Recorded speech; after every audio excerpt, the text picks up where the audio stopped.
A renúncia do primeiro-ministro britânico, que foi um dos maiores defensores do Brexit.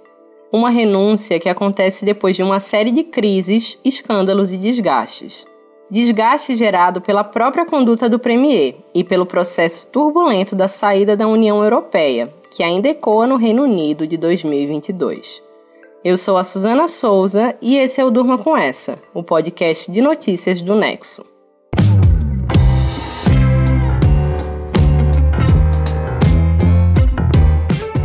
Olá, eu sou a Letícia Arcoverde e estou aqui com a Suzana para apresentar esse podcast que vai ao ar todo o começo de noite, de segunda a sexta, sempre com notícias instigantes que podem continuar a ecoar por aí.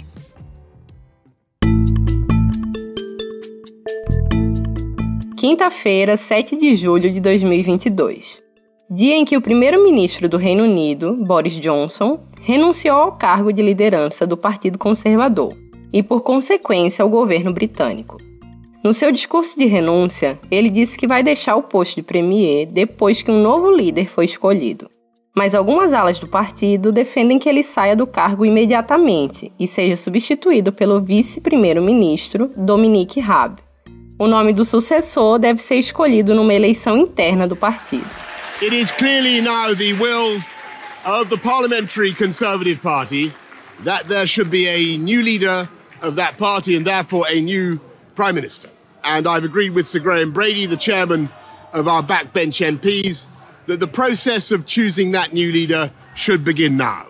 Esse que você ouviu foi o Boris Johnson no discurso de renúncia nessa quinta, em frente à sede do governo britânico.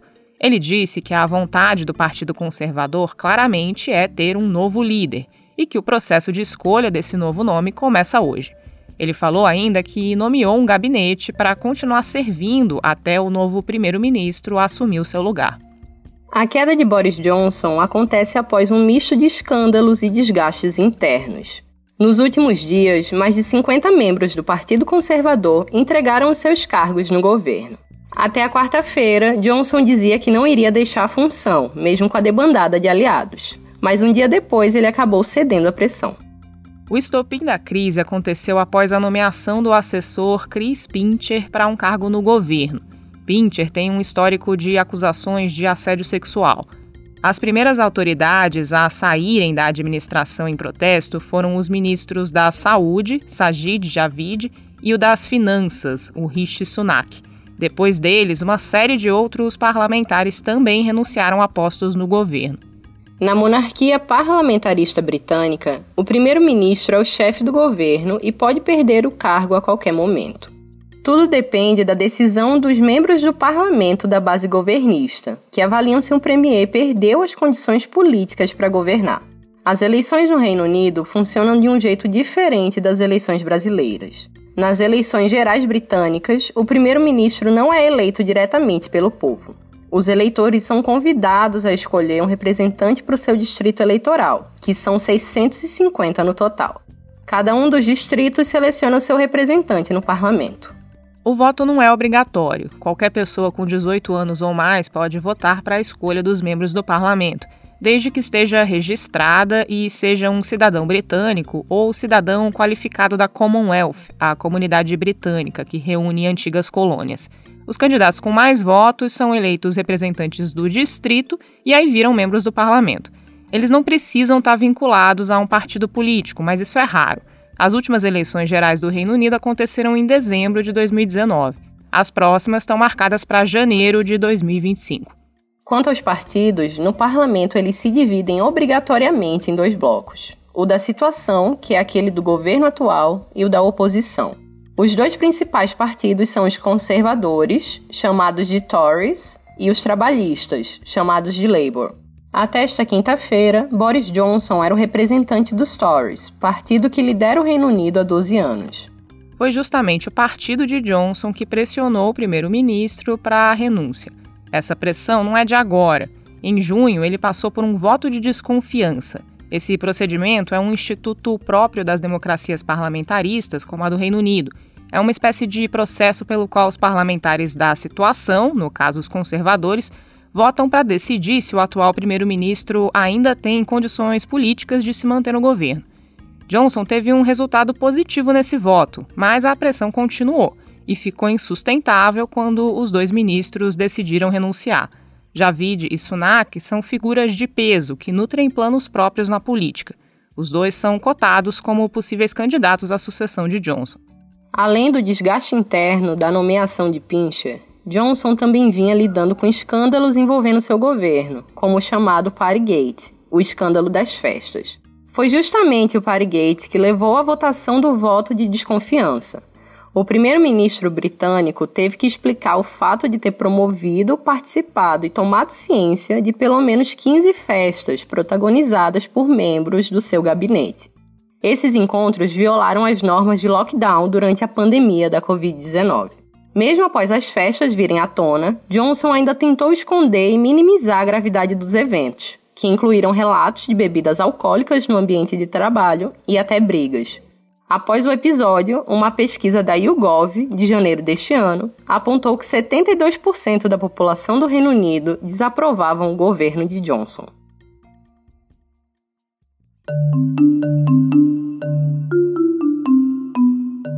Boris Johnson assumiu o cargo de primeiro-ministro em julho de 2019. Ele substituiu Theresa May, também membro do Partido Conservador, que era então reprovada por 52% dos britânicos. May não conseguiu colocar em prática a conclusão do Brexit, nome do processo que promoveu o desligamento do Reino Unido da União Europeia. A principal promessa de Johnson era finalizar o processo, feito que ele conseguiu no dia 31 de dezembro de 2020. Bem antes de assumir o cargo, ainda no ano de 2016, Johnson já era uma das principais figuras políticas que apoiavam o Brexit. Na época, ele era prefeito de Londres, a capital inglesa. Quando Johnson assumiu o cargo de premier, a economia britânica vivia um bom momento, com o índice de desemprego mais baixo desde 1974. Num período anterior à pandemia da Covid-19 e à guerra na Ucrânia, o medo da recessão pairava justamente devido às turbulências do Brexit, que apesar de ter sido aprovado por pouco mais de metade da população, não encontrou um terreno tranquilo para se concretizar. Os embates diante da saída da União Europeia foram vários e envolveram desde questões econômicas e políticas até controvérsias culturais. E passados 2 anos e meio da sua conclusão, o Brexit ainda tem pendências importantes. A principal delas é sobre a situação da Irlanda do Norte. O país é membro do Reino Unido, junto com Escócia, País de Gales e Inglaterra, e como tal não faz mais parte da União Europeia. O problema aí é que a Irlanda do Norte faz fronteira com a República da Irlanda, um país independente que segue sendo membro da União Europeia. Para que haja a divisão entre os 2 blocos, do Reino Unido e da União Europeia, seria necessária a criação de uma fronteira física entre as 2 Irlandas. Isso para fazer um controle do tráfego de pessoas e mercadorias. Só que a fronteira é politicamente sensível, porque os 2 países fazem parte da mesma ilha e já tem um histórico de problemas relacionados às divisões entre unionistas, formados pelos norte-irlandeses, e pelos independentistas da República da Irlanda. Além desse imbróglio irlandês, existe a questão da Escócia. A primeira-ministra do país, Nicola Sturgeon, quer que a Escócia deixe de fazer parte do Reino Unido e volte à União Europeia. Diferente do resto do Reino Unido, a Escócia votou contra o Brexit, com 62% da população reprovando a saída do bloco europeu. Em 2021, o PIB, o Produto Interno Bruto do Reino Unido, cresceu 7,5%, um resultado melhor que o da União Europeia.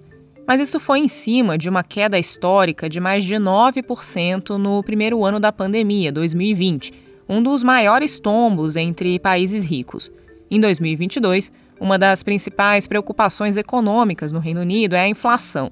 Em abril, o índice disparou para 9%, um recorde em 40 anos, essencialmente devido aos preços da energia, o que aumenta o custo de vida. Essa alta nos preços da energia tem relação com a guerra na Ucrânia e os problemas econômicos que o conflito no leste europeu provoca nos países do resto do continente. A Rússia, que sofre uma série de sanções, é uma grande fornecedora de energia para o território europeu. O preço do gás ficou 10 vezes mais caro na Europa do que um ano atrás, segundo a OCDE. O custo do petróleo quase dobrou no mesmo período. Além do Brexit, o mandato de Johnson foi marcado pela pandemia da Covid-19. A estratégia dele com a doença foi errática. Primeiro, o governo fez uma aposta em atingir rapidamente a chamada imunidade de rebanho, que foi a falsa e perigosa ideia de que a população conseguiria imunidade à doença naturalmente. Depois, diante da explosão dos casos e do colapso do Sistema Nacional de Saúde dos britânicos, Johnson acabou aderindo aos protocolos de contenção, incluindo o lockdown. Ele mesmo foi internado por 3 dias na UTI com Covid. No território britânico, a doença matou 181 mil pessoas. And though I am today building a great team of men and women, I will take personal responsibility for the change I want to see. Never mind the backstop, the buck stops here. Esse é o Boris Johnson ainda em 2019, quando assumiu o cargo de primeiro-ministro. Na fala, ele diz que estava construindo um ótimo time de homens e mulheres, mas que iria tomar para si a responsabilidade da mudança que queria ver. A ironia aí é que o ministro Sajid Javid, um dos primeiros na debandada que culminou na renúncia de Boris Johnson, estava no governo desde 2019 e era um desses homens do ótimo time formado pelo primeiro-ministro. Agora, o Partido Conservador tem a missão de escolher um novo primeiro-ministro para o Reino Unido, para governar até 2025, quando são realizadas novas eleições. O cenário adiante deve continuar turbulento, mesmo que as crises deixem de emanar da sede do governo. Quem assumir o posto vai ter que lidar, por exemplo, com o enorme desafio geopolítico que é a guerra na Ucrânia, no meio de um cenário econômico que aponta para uma recessão global.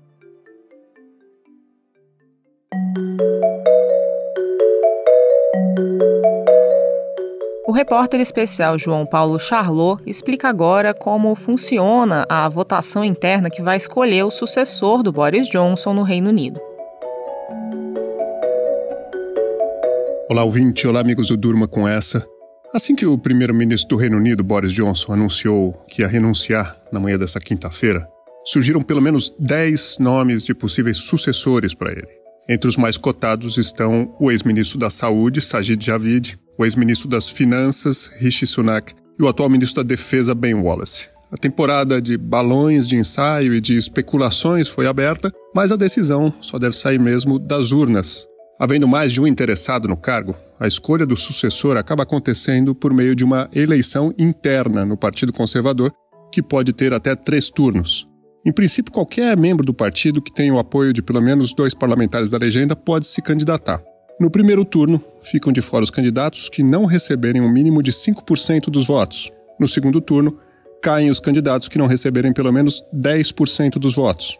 Nessas 2 primeiras votações, só participam como eleitores os 358 membros do partido que têm cargos como deputados atualmente na Câmara dos Comuns, que é o equivalente à Câmara dos Deputados no Reino Unido. Depois dessas 2 etapas, a votação final é aberta para a participação de todos os membros do Partido Conservador, sejam eles deputados ou não. Aí são umas 200 mil pessoas. Nesse embate final, ganha simplesmente quem tiver mais votos. No fim, o vencedor vai até a Rainha da Inglaterra e recebe dela um pedido protocolar para que forme um novo governo. Como o Partido Conservador tem a maioria absoluta dos assentos, não existe muita dúvida de que o vencedor da eleição interna vai ser empossado. Em princípio, esse novo primeiro-ministro pode ficar no cargo até a próxima eleição parlamentar nacional, que está marcada para 2025, mas nada impede que o partido resolva trocar ele antes, como fez com Boris Johnson. Uma das vantagens do sistema britânico é justamente a de mudar as peças para que o sistema siga operando.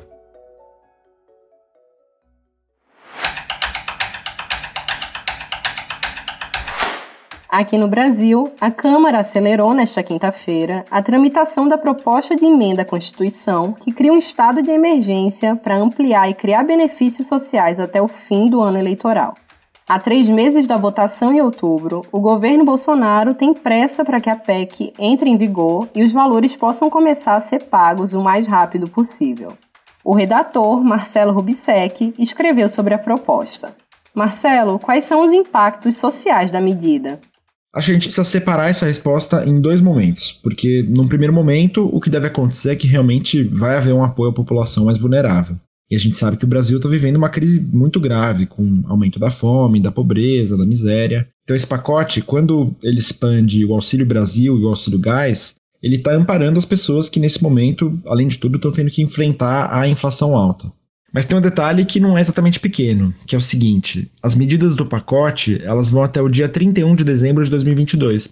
Pelo menos a princípio, então, elas deixam de valer quando virar o ano. E aí o grande questionamento feito por especialistas em políticas públicas é esse: o que acontece com quem recebe esses auxílios no ano que vem? Esse apoio do governo realmente vai cair de uma hora para outra, sendo que dificilmente a gente vai ter superado tudo isso até o dia 1º de janeiro? Inclusive, o que tem sido dito por especialistas é que justamente por durarem só durante o período eleitoral, essas medidas podem ser consideradas eleitoreiras. E Marcelo, quais são os impactos fiscais da medida? Uma coisa importante desse pacote todo é que, para conseguir tirar ele do papel, o governo articulou para ser decretado um estado de emergência. A justificativa desse estado de emergência é a crise dos combustíveis, mas, no fim, dá para falar que é uma manobra, porque o estado de emergência ele abre caminho para o governo driblar a lei eleitoral, que impede o governo de aumentar ou criar gastos sociais em ano de eleição, e regras fiscais também, como o teto de gastos, que limita quanto o governo pode gastar por ano. Então, além do gasto com as medidas em si, de 41 bilhões de reais, mais ou menos, em 2022, tem outro impacto fiscal importante, que é mais um drible no teto de gastos. Então, nos olhos da maior parte dos economistas, a credibilidade das regras fiscais no Brasil está minada, e a percepção do risco fiscal está piorando bastante. Ou seja, os agentes do mercado estão olhando para a situação e pensando que o governo está piorando suas contas e aumentando a chance de, eventualmente, não conseguir pagar suas dívidas. E isso pode levar a... Horizonte, então é dia de Gama Revista no Durma Com Essa. A sessão traz dicas culturais que vêm da newsletter Achamos que Vale. Você não assina ainda? A gente acha que vale e vai deixar um link para fazer isso na descrição do episódio.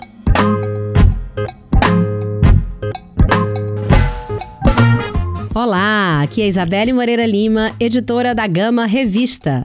Nessa semana a gente começa as nossas dicas com uma série, a 2ª temporada do Pico da Neblina, que vai passar na HBO.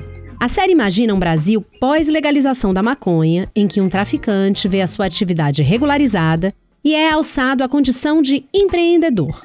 Nessa 2ª temporada, esse personagem, o Biriba, vê o passado da criminalidade bater a porta na figura do seu ex-patrão, um chefe do tráfico vivido pelo rapper Dexter. No elenco tá ainda o genial Daniel Furlan, do Choque de Cultura. O grande Gilberto Gil faz 80 anos e a gente não para de comemorar. Para ler, a dica tem a ver com ele. É o lançamento de todas as letras compostas por ele ao longo da carreira. São mais de 400 letras de músicas escritas em 60 anos, reunidas agora nessa edição comemorativa, que é batizada de Todas as Letras. A organização é do Carlos Renó, as ilustrações inéditas são de Alberto Pita e os textos de Arnaldo Antunes e José Miguel Wisnik. Lançado pela Companhia das Letras, traz ainda centenas de comentários do próprio Gil sobre as composições. Também para ler, a gente indica um livro entrevista chamado Comer o Quê? Uma conversa entre um médico e um jornalista curioso sobre a boa alimentação. Ele é escrito pelo jornalista gastronômico Mark Bittman, que já foi do New York Times, e pelo médico David L. Katz, da Universidade de Yale. Os dois respondem a todo tipo de pergunta sobre comida que paira sobre as nossas cabeças. Tipo, café faz bem ou faz mal? O café da manhã é a refeição mais importante do dia mesmo ou dá para pular? Existe consumo de álcool saudável? E por aí vai. O texto é fácil e parece que a gente está conversando com eles. Vale super a pena. Para ouvir tem 2 dicas. A primeira delas é o podcast da Rádio Novelo Tempo Quente, que fala sobre como de potência nós passamos a pária quando o assunto é clima. O podcast é apresentado pela jornalista ambiental Giovana Girardi e traz os atores por trás dos problemas ambientais do Brasil. Aborda questões como a produção de carvão mineral, o agronegócio e o desmatamento da Amazônia, entre outros. Para terminar, num clima mais animado de fim de semana, a gente indica o álbum Electricity, da banda londrina Ibibio Sound Machine, que traz um mix de sons do oeste da África com electro, punk e disco capaz de tocar fogo na pista. A produção é do Hot Chip. Por hoje é isso, mas na semana que vem eu volto com mais dicas para ler, ouvir e fazer e assistir da Gama para você. Até lá!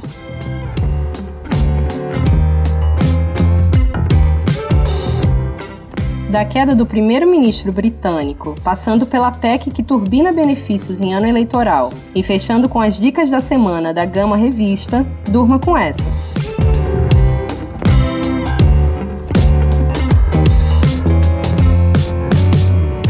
Com roteiro de Suzana Souza, produção de Letícia Arcoverde, participações de Marcelo Rubissec, João Paulo Charlot e Isabelle Moreira Lima e